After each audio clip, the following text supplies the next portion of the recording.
कथावाचक श्याम श्याम वर्ण का एक बुजुर्ग व्यक्ति जो स्वयं को a dark piece of oil cake यानी खली का काला टुकड़ा कहता है। कहानी के माध्यम से वह अंग्रेजी भाषा तथा अंग्रेजी जीवन शैली का भारतीय समाज पर पड़ रहे प्रभाव को अपमानजनक बताता है। प्रेम विवाह की अंग्रेजी रीति को भी वह पसंद नहीं करता। कथावाचक मानवीय मूल्यों की पहचान में सिद्धहस्त है। जब उसे आभास हो जाता है कि कहानी का मुख्य नायक रंगा एक अच्छा पति सिद्ध हो सकता है, तो वह एक सार्थक योजना के माध्यम से उस रंगा को शादी के लिए तैयार कर देता है जो कुंवारा रहने की बात करता था। वर्णन करता किस प्रकार रंगा का विवाह कराने में सफलता प्राप्त करता है, यह हम कहानी को विस्तार से जानने के बाद समझेंगे। तो आइए हम चलते हैं पुराने मैसूर राज्य के एक गांव होसाहली की ओर, जो अब कर्नाटक राज्य में है। वर्णनकर्ता सर्वप्रथम कहानी के शीर्षक पर अपना मंतव्य स्पष्ट करता है कि उसने क्यों कहानी का शीर्षक रंगनाथ का विवाह, रंगनाथ विजय, जगन्नाथ विजय या गिरिजा कल्याण नहीं रखा। वर्णनकर्ता यह बताता है कि वास्तव में यह कहानी उसके गांव होसाहली के लेखाकार के बेटे रंगा के विवाह से जुड़ी है। इसलिए कहानी को किसी आकर्षक शीर्षक की जरूरत नहीं है। वाचक को अपने गांव पर गर्व है। वह अपने गांव का मैसूर राज्य में वही स्थान बताता है जो उत्सवों में बनाए जाने वाले भोजन में कैरी गदाबू मिठाई का है। डियर स्टूडेंट्स, कैरी गदाबू एक दक्षिण भारतीय मिठाई है जिसके अंदर नारियल और चीनी भरी रहती है। वर्णनकर्ता यह भी स्पष्ट करता है कि केवल वही ही नहीं बल्कि उसके गांव के डॉक्टर गुड़भट्ट, जो अनेक स्थानों का भ्रमण किए हैं, होसाहली की तारीफ करते हैं। वर्णनकर्ता वहां के लोगों, आम के पेड़ों तथा तालाब में हमेशा स्वच्छ रहने वाले पानी तथा उसमें उगी हुई लता आदि का शानदार तरीके से वर्णन करता है। 10 वर्ष पहले गांव में अंग्रेजी जानने वालों की संख्या बहुत कम थी। गांव के लेखाकार का बेटा रंगा ही वह पहला व्यक्ति था जिसे अध्ययन करने हेतु बंगलौर भेजा गया। 1 शताब्दी पहले वर्णनकर्ता के गांव में अंग्रेजी भाषा का व्यापक प्रचार प्रसार नहीं था। यही कारण था कि रंगा की घर वापसी एक बड़ी घटना बन गई। लोग यह घोषणा करते हुए रंगा के दरवाजे पर चल पड़े कि लेखाकार का जो बेटा पढ़ाई के लिए बंगलौर गया था अब लौट आया है, चलो चलकर उसे देखें। भीड़ से आकर्षित होकर वर्णनकर्ता भी वहां पहुंचकर आंगन में खड़ा हो गया। लोगों को वहां देखकर रंगा मुस्कुराते हुए बाहर आया।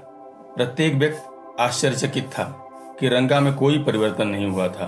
वह ठीक वैसा ही था जैसा 6 माह पूर्व गांव छोड़कर जाते समय था।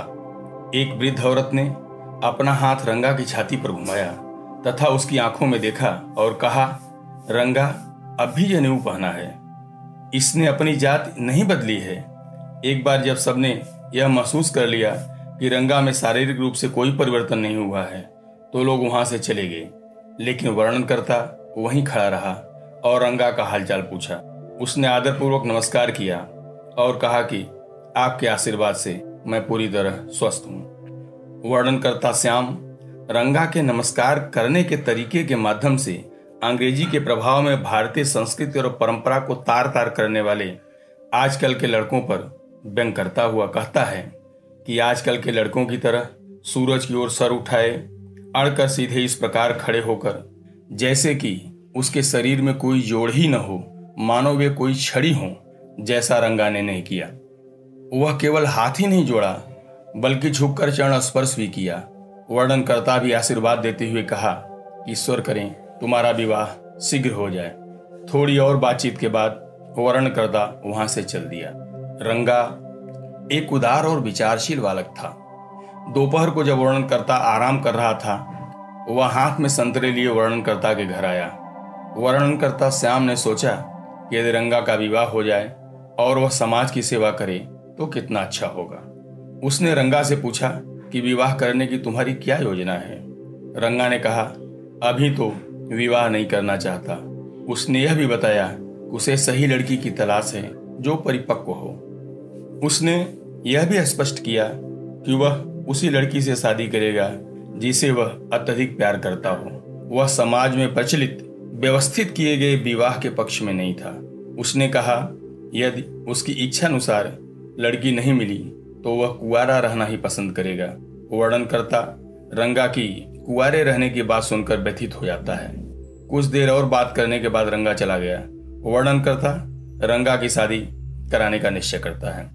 अचानक वर्णनकर्ता को याद आता है कि रामाराव की 11 वर्ष की भांजी रत्ना, जो अपने माता पिता की मृत्यु के बाद उसके यहाँ रहने आई थी, एक सुंदर एवं आकर्षक लड़की थी। वह वीणा तथा हारमोनियम भी बजाना जानती थी। उसकी आवाज भी बहुत मधुर थी। रंगा उसके लिए वर है तथा रत्ना उसके लिए सुयोग वधू।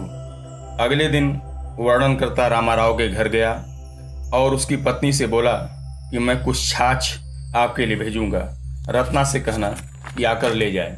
जब रत्ना आई तो वह एक सुंदर साड़ी पहनी हुई थी।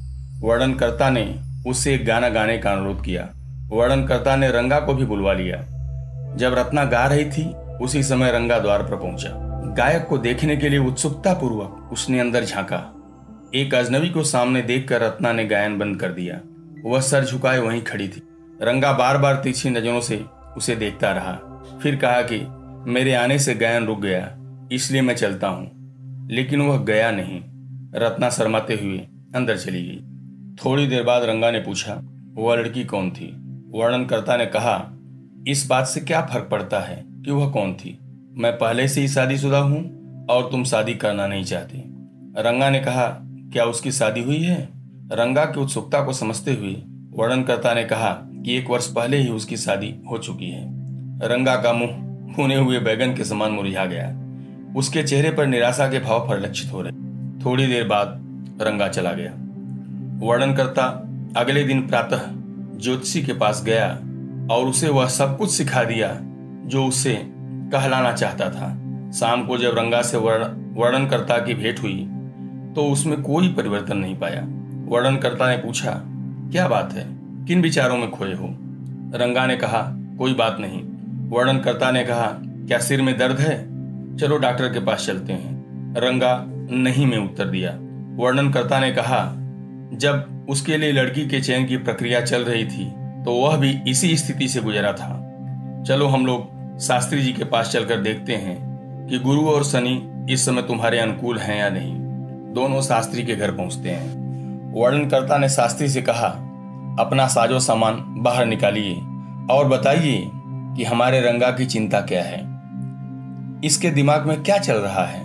शास्त्री ने 2 पन्ने लिए, कुछ कौड़ियां ली तथा ताम्रपत्र पर लिखी पुस्तक निकाली और बोला कि ज्योतिष विज्ञान तो एक अति प्राचीन विज्ञान है।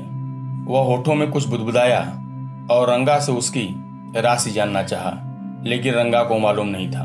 वह पुनः कुछ बुदबुदाया एवं कुछ गणनाएं किया और बोला, तुम्हारी समस्या किसी लड़की को लेकर है। वर्णनकर्ता ने पूछा, यह लड़की कौन है? कुछ देर तक सोच विचार के बाद शास्त्री ने कहा, उसका नाम समुद्र में पाई जाने वाली किसी वस्तु का नाम हो सकता है, जैसे कमला, पक्षी, काई, मोती, रत्न या कीमती पत्थर। वर्णनकर्ता ने कहा, रत्ना तो रामाराव के घर आई हुई उसकी भांजी का नाम है।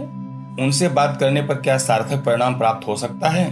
थोड़ी देर विचार करने के बाद शास्त्री ने कहा, अवश्य। वर्णनकर्ता को रंगा के चेहरे पर आश्चर्य एवं खुशी के भाव स्पष्ट रूप से दिखाई दे रहे थे। वर्णनकर्ता बोला कि वह लड़की तो विवाहित है। रंगा का चेहरा मुरझा गया। वह उदास हो गया। दोनों वहां से चल दिए। दोनों रास्ते में रामाराव के घर के पास से गुजरे। रत्ना दरवाजे पर खड़ी थी। वर्णनकर्ता घर के अंदर गया और 1 मिनट बाद ही लौट आया। उसने बताया कि रत्ना का विवाह अभी नहीं हुआ है। शास्त्री जी ने जो कुछ उन्हें बताया था वह सच निकला। वर्णनकर्ता ने रंगा से पूछा कि क्या वह वास्तव में उस लड़की के बारे में सोच रहा था। रंगा ने कहा कि शास्त्री जी की बातें 100% सच हैं। अतः रंगा का विवाह रत्ना से होगा। कई वर्ष बाद रंगा अपने 3 वर्षीय पुत्र के जन्मदिन पर वर्णनकर्ता को रात्रि भोज के लिए आमंत्रित करता है। उसने अपने पुत्र का नाम भी वर्णनकर्ता के नाम पर रखा था। जब वर्णनकर्ता रात्रि भोज पर रंगा के घर गया तो छोटा श्याम उसके पास दौड़ कर आया। वर्णनकर्ता ने उसके गालों को चूमा और उसकी छोटी उंगली में अंगूठी पहनाया। वर्णनकर्ता ने यह भी प्रकट किया कि रंगा की पत्नी उस समय 8 महीने की गर्भवती थी। रंगा और रत्ना दोनों सुखी विवाहित जीवन व्यतीत कर रहे थे। Thank you.